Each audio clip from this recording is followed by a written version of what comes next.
Back, everyone.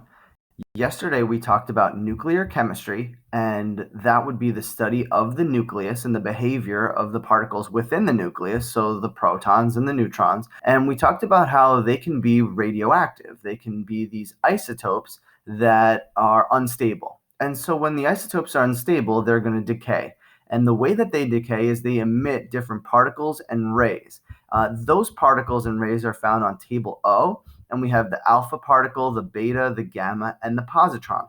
All of these are ways that the nucleus, which is unstable, can decay by emitting different particles. And so let's take a closer look and see if we can find out a little bit more about what that is to us. I'm going to introduce you to a new word. The new word is transmutation. And so when we talk about transmutation, if you were to break that down, right, the meaning trans and mutation, both of those phrases have to do with changing. And so a transmutation illustrates when a nucleus changes. The nucleus actually becomes a different element.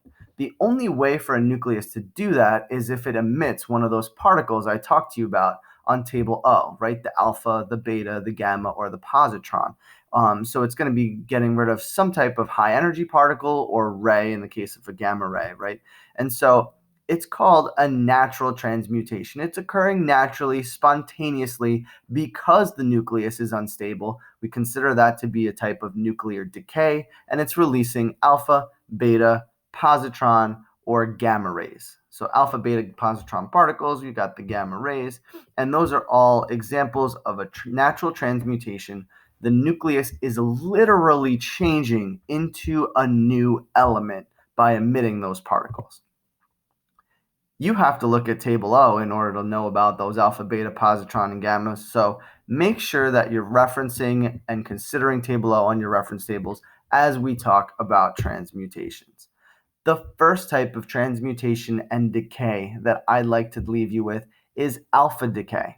If you look here, we have plutonium, and it has a mass of 240 and an atomic number of 94. It's going to decay by alpha decay, releasing an alpha particle, right? It looks like that. And all of a sudden, if you add this up, 4 plus 236, when you add their mass numbers, gives us 240. Same idea here. 92 plus 2 gives us 94. So that's how this plutonium atom is actually going to become uranium, is it's going to decay and emit an alpha particle. So when you have an unstable nucleus that emits an alpha particle, it's called alpha decay. Let's take a look at what alpha decay would look like if I were to write it as a chemical reaction. And so we have this alpha particle. Sometimes people call it a helium nucleus because it has an atomic number of 2. And so people can write it as either He, 42He, or as 42 alpha. If you look, this is how you would write it out. Notice that the law of conservation of mass is still in play here, right? We have uranium, it's unstable. It's going to emit this alpha particle. And if you add the mass numbers here, these are the mass numbers, 234 and 4, you get 238. And if you add the atomic numbers, 90 and 2, you get 92. So this is an example of alpha decay, and this is how you would be able to identify it. You would say, oh, look, here's the alpha particle being emitted. I can clearly see that this is alpha decay, as opposed to some of the other things that might be emitted on table O.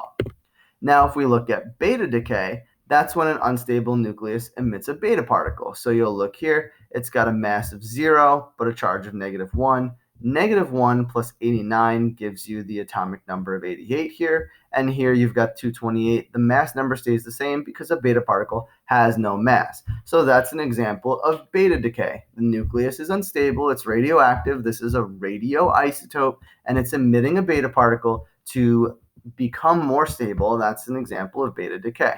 If I were to look at an equation that exemplified that, here you have it, right? 53.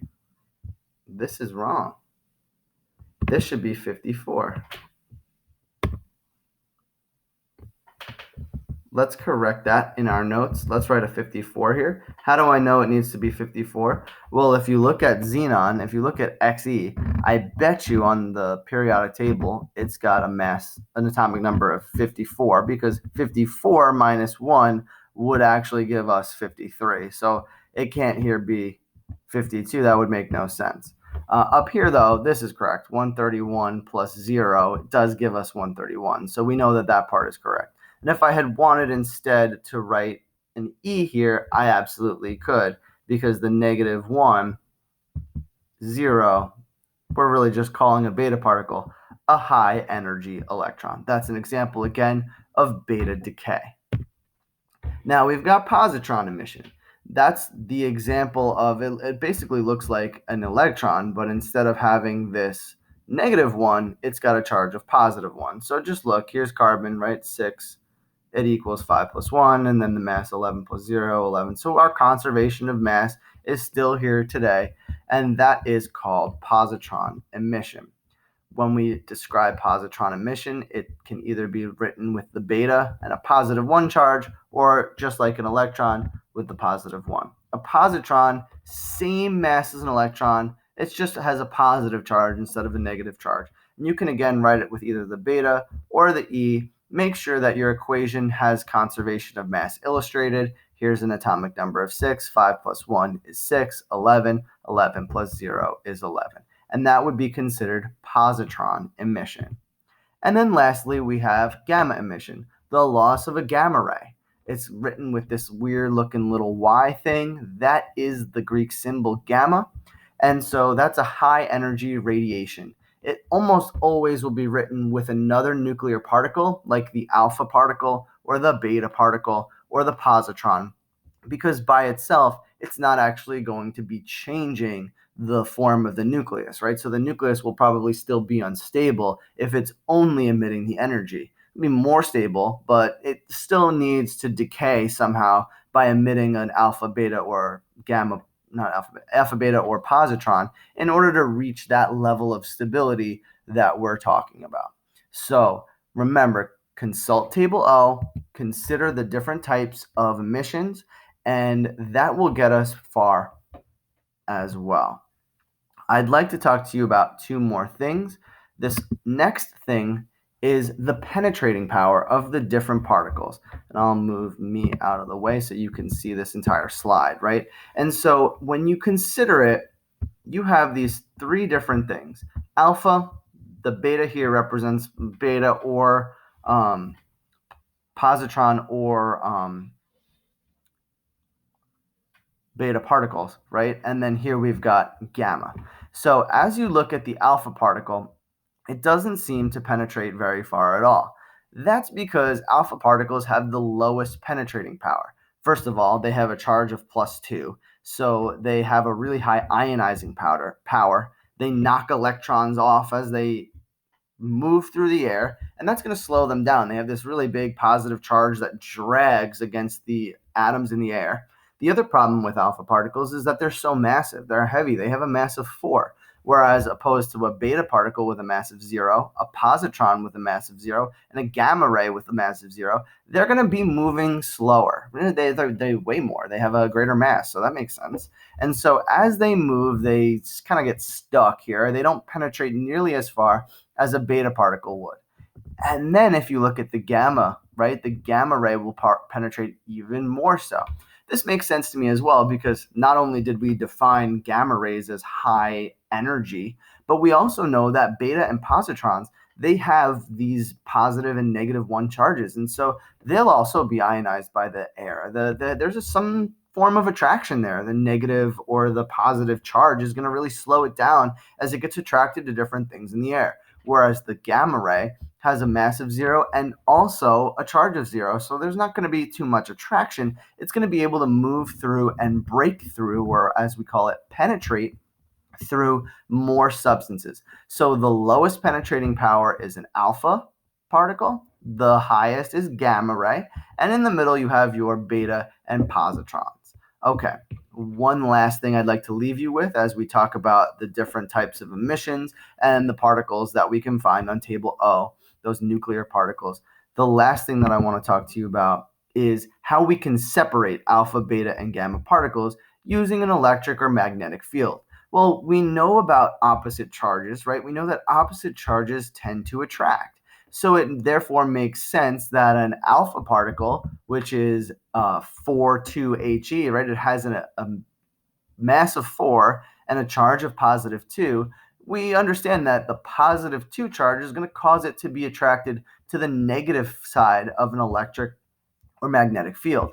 We also know that a beta particle is going to be attracted to the positive side because beta is 0 mass and a -1 charge. So obviously opposites attract. The negative charge is going to attract towards this positive side. And then you've got gamma here, which will move through the middle, right? It doesn't have a positive charge. It doesn't have a negative charge. So why would it be attracted to either side? It wouldn't, and it would not bend in an electric field. What do you think a neutron would behave like? Would it move to the left towards this negative field? Would the neutron move towards the right towards this positive field? Well, what do you think? A neutron, just like a gamma ray, I have it written here, would not bend, right? A neutron has no charge, so we can't expect it to attract to the negative or the positive parts of an electric or magnetic field.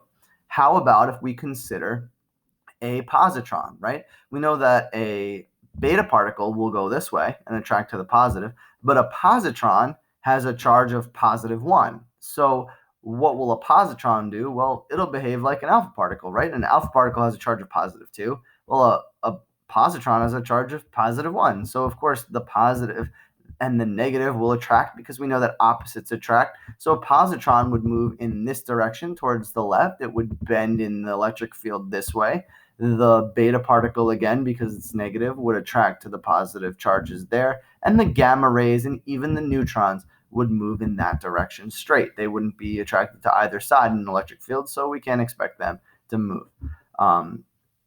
That is all I have to talk to you about today. That was the different types of decay, the different emissions that different radioisotopes can give off in order to become more stable. And we'll talk about these substances further as we move through our nuclear unit. Alpha, beta, gamma, positron. It's tough to remember. You even noticed I stumbled a little bit at one point. So remember, you can always consider table O and look at all the different types of particles that are emitted. And these particles are going to be emitted again because these radioisotopes need to reach a level of greater stability, so they emit those particles to become more stable. Thank you, and I will see you in our next video.